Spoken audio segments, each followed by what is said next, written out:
بسم الله الرحمن الرحيم الحمد لله رب العالمين اللهم صل على سيدنا محمد وعلى آل سيدنا محمد خلاصة الفقه الإسلامي إن شاء الله 47ാമത്തെ class അൽ മഅഫൂവു അൻഹാ മിനൻ നജാസാത്ത് നജസ്സുകളിൽ അഫ്വ് ചെയ്യപ്പെടുന്ന നജസ്സുകൾ വാക്കുകളൊക്കെ ഒന്ന് പരിചയപ്പെട്ടൊക്കെ വരാം. 47ഓളം ക്ലാസ്സുകളായല്ലോ. അർത്ഥം വെക്കുന്ന സമയത്ത് ശ്രദ്ധിച്ചാൽ കുറെ നമുക്ക് കിതാബുമായി പരിചയപ്പെടാനും കൂടെ സൗകര്യപ്പെടും, ആശയവും മനസ്സിലാക്കാം.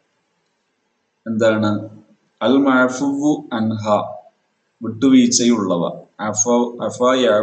മഅഫൂവ് എന്നുള്ള അതിന്റെ ഇസ്മു മഫ്ഊലാണ്. അൽ മഅഫൂവു അൻഹ, വിട്ടുവീഴ്ചയുള്ള കാര്യങ്ങൾ. മിനൻ നജാസാത്ത്, നജസ്സുകളിൽ നിന്ന്. അൽ മഅഫൂവു അൻഹ മുത്ലഖൻ, ഒന്നാമത്തത് നിരുപാധികം വിട്ടുവീഴ്ചയുള്ളത്. നജസാണ്, പക്ഷെ വിട്ടുവീഴ്ചയുണ്ട്.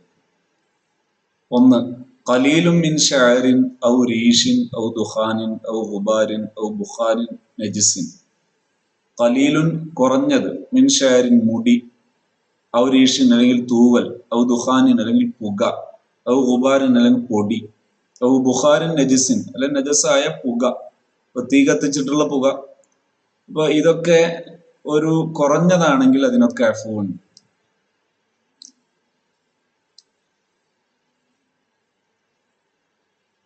അപ്പോ തൂവല്, മുടി, പുക, പൊടി, ഇതൊക്കെ ഒരു കുറഞ്ഞ ഇതിന് നജസ് എന്തുണ്ട്, അഫ്വ് ഉള്ളതാണ്. രണ്ട്, മാല റിജിലി ദുബാബിൻ, ഈച്ചയുടെ, ദുബാബ് ഈച്ച, ഈച്ചയുടെ കാലിന്റെ മുകളിലുള്ളത്. ഈച്ചയുടെ കാലിന്റെ മുകളിൽ നോക്കിയാൽ പെട്ടെന്ന് കാണൂലല്ലോ.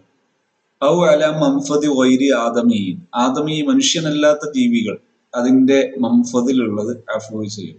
എന്ന് പറഞ്ഞാൽ പാട്, മറ്റു ജീവികൾ, അതൊന്നും വിസർജിച്ചാൽ കഴുകാനൊന്നും പോകുന്നില്ലല്ലോ. അപ്പൊ അതിന്റെ ദ്വാരങ്ങൾ, ആ ദ്വാരത്തിന്റെ മുകളിൽ എന്തുണ്ടാകും, നജസ് അവശേഷിക്കും. അപ്പൊ അതിന് അഫ്വ് ഉണ്ട്. ഔ അല ഫമി സ്വബീൻ, കുട്ടിയുടെ വായിന്റെ മുകളിലുള്ളത് അഫ്വ് ചെയ്യപ്പെടും. ഔ മജ്നൂനിൻ, അല്ലെ ഭ്രാന്തന്റെ വായിന്റെ വായിലുള്ള നജസ് അഫ്വ് ചെയ്യപ്പെടും. ഔ ഹയവാനിൻ മുജ്തറിൻ, അല്ലെ ജീവി, മുജ്തർ എന്ന് പറഞ്ഞാൽ തേട്ടി അരക്കുക എന്നാ പറയാം. തേട്ടി അരക്കുക എന്ന് പറഞ്ഞാൽ ഭക്ഷണം കഴിച്ച് വയറ്റിൽ എത്തിയതിനു ശേഷം അത് തിരിച്ചെടുത്തിട്ട് ചവക്കുന്നതിനാണ് ഇജ്തറ എന്ന് പറയാം. മുജ്തറിൻ ഔ ത്വയ്രിൻ, അല്ലെ പക്ഷിയുടെ വായിലുള്ളത് അഫ്വ് ചെയ്യപ്പെടും. ഇതൊക്കെ പക്ഷിയൊക്കെ പല നജസ്സും ഒക്കെ കൊത്തിയിട്ട് വരാനോ. അപ്പൊ അത് പിന്നെ കഴുകുക എന്നത് പ്രായോഗികമല്ല, അതിന് അഫ്വ് ഉണ്ട്.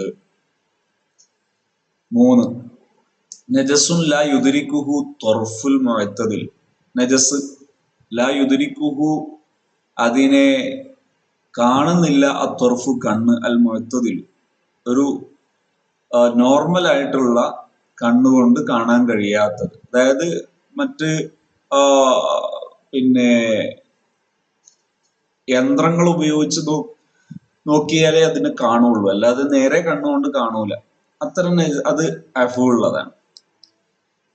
ഫയുസ്തറതു ഫീ ജമീഇ ദാലിക അല്ലാ യകൂന ബിഫഇലിഹി വഅല്ലാ യകൂന ബിമിൻ മുവല്ലദ്. ഈ പറയപ്പെട്ടതിലൊക്കെ ഒരു കണ്ടീഷൻ ഉണ്ട്. ഫയുസ്തറത്തു, ഷർത്താക്കപ്പെടുന്നു, ഫീ ജമീഇ ദാലിക, ഇതിലെല്ലാം. ഇതിലെല്ലാം നജസ് അഫ്വ് ഉണ്ടാകാൻ ഒരു കണ്ടീഷൻ ഉണ്ട്. അല്ലാ യകൂന ബിഫഇലിഹി, ഇവന്റെ പ്രവൃത്തി കൊണ്ട് ഉണ്ടാകരുത്. വഅല്ലാ യകൂന മിൻ മുവല്ലദിൻ, അത് മുഗല്ലദായ നജസാകരുത്. നായ, പന്നി, ഇതിനാണ് മുഗല്ലദ് എന്ന് പറയും. ഇത് രണ്ടും ആകരുത്, അതിന് അഫ്വ് ഇല്ല. അപ്പോ നജസ് ബോധപൂർവം കൊണ്ടുവന്ന് ഇടുന്നത്, അങ്ങനെ ആക്കുന്നതാകരുത്. അതേസമയത്ത് ആ സ്വാഭാവികമായി ഉണ്ടായതിന് അഫ്വ് ഉണ്ട്. വഖദ അല്ലാ യുഗയ്യിറൽ മാഅ, വെള്ളത്തിലൊക്കെ ആണെങ്കിൽ അഫ്വ് ഉണ്ടാകണമെങ്കിൽ എന്ത് വേണം, വെള്ളത്തിന് പകർച്ച ഉണ്ടാകാൻ പാടില്ല. അല്ലാ യുഗയ്യിർ, അത് പകർച്ചയാക്കാൻ പാടില്ല, അൽ മാഅ, വെള്ളം. ഹൈതു യഖഉ ഫീഹി, ആ വെള്ളത്തിൽ അത് വീഴുന്ന അവസരത്തിൽ വെള്ളത്തിന് പകർച്ചയായാൽ അത് നജസാണ്. ഫഅല്ലാ യകൂന സമ്മ റുതൂബത്തുൻ, മറ്റൊരു സ്ഥലത്താണെങ്കിൽ, വെള്ളം അല്ലാത്തൊരു സ്ഥലത്താണെങ്കിൽ അവിടെ നനവ് അനുഭവപ്പെടുന്നെങ്കിൽ അത് നജസാണ്. അല്ലാ യകൂന സമ്മ തന്നെ അവിടെ, സുമ്മ പിന്നെ, അല്ലാ യകൂന സമ്മ റുതൂബത്തുൻ, അവിടെ ഒരു നനവ് ഇല്ലാതിരിക്കുക. ഹൈതു യഖഉ ഫിൽ ഗൈരിൽ മാഇ, ആ നനവിനെ പറ്റി പറയാണ് ഹൈതു യഖഉ ഫി ഗൈരിൽ മാഇ. വെള്ളം അല്ലാത്തയിടത്ത് വീഴുമ്പോ, വെള്ളം അല്ലാത്തയിടത്തായാൽ ഹൈസു യക്കവതാകുമ്പോൾ, വെള്ളം അല്ലാത്തയിടത്ത്, വെള്ളം അല്ലാത്തയിടത്ത് ആണെങ്കിൽ അവിടെ ഒരു നനവ്, ഇതുകൊണ്ടൊരു നനവുണ്ടെങ്കിൽ അതിന്റെ അർത്ഥം അത് നജസുണ്ട് എന്നാണ്. അപ്പോ പൊതുവെ അഫുള്ള കാര്യങ്ങളാണ് ഇന്ന് ചർച്ചയിലേക്ക് കൊണ്ടുവന്നത്. നജസിനെ കുറിച്ച് നമ്മൾ മനസ്സിലാക്കുകയും നജസായിട്ട് കാണുകയും ചെയ്യണം. അതേസമയത്ത് നജസ് എന്ന് പറഞ്ഞാൽ മാലിന്യം. അപ്പോ അതേസമയത്ത് അതിന്റെ പേരിൽ നമ്മുടെ ലൈഫിനൊരു കോട്ടം, ഇപ്പൊ കണ്ണുകൊണ്ട് നോക്കിയാൽ കാണാത്ത നജസിന്റെ പേരിൽ ഒരു ഇബാദത്ത് മുടക്കേണ്ടതില്ല, അല്ലെങ്കിൽ അതിന് തടസ്സമൊന്നും ആകേണ്ടതില്ല. അപ്പൊ ഒരു വലിയ കഴിയാത്തൊരു സാഹസികതയാണ്, വലിയൊരു ഭയാനകമായ എന്തൊരു സംഗതിയാണ് നജസ് എന്ന് ചിന്തിക്കാതിരിക്കുക. അതേസമയം ഒട്ടും മാലിന്യത്തിൽ യാതൊരു ശ്രദ്ധയില്ലാത്ത, ഒരു കെയറിങ്ങും ഇല്ലാത്ത ആ സ്ഥിതിവിശേഷവും പോകരുത്. രണ്ടിന്റെ ഇടയിലാകുക. ജീവിതം അലങ്കോലപ്പെടുന്ന രീതിയിൽ ഒരു നജസിനെ ഭയപ്പെടുന്ന ഒരു അവസ്ഥയാകാതിരിക്കുക, തിരിച്ചുമാകാതിരിക്കുക. ഇത്രയും കാര്യങ്ങളാണ് ശ്രദ്ധിക്കേണ്ടത്.